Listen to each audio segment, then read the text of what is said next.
तो भूल गइलू हो, हमसे दूर गइलू हो, अपना रजाऊ के कोरावा में झूल गइलू हो।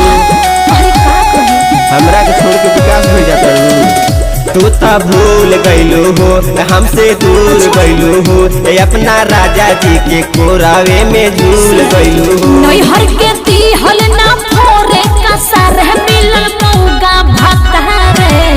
आए हाय रे मिलल मौगा भातारे, आए हाय रे मिलल मौगा भातारे, आए हाय रे हटा रे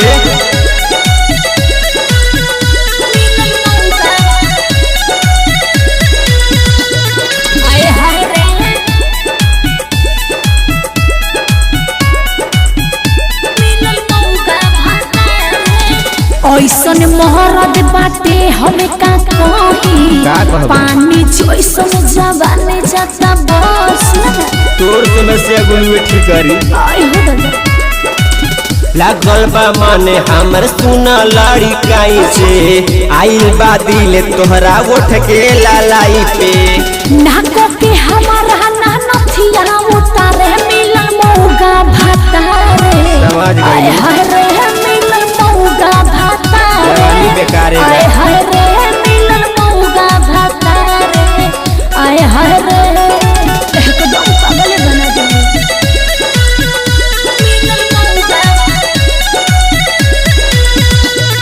आए हाय रे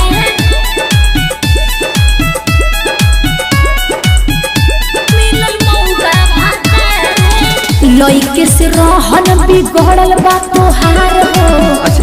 जन मंटुआ गोलू कुमार हो, एकदम तो पातिए बा तो का बुझल तोहरा से मन अब हमर न माने,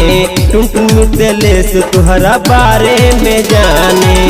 एही रहनिया से पोथे का पारे नाही फोरे का सारे, आए हाय रे मिलन मौगा भातारे, आए हाय रे मिलन मौगा भातारे, आए हाय रे बुझला सब बुझता नहीं।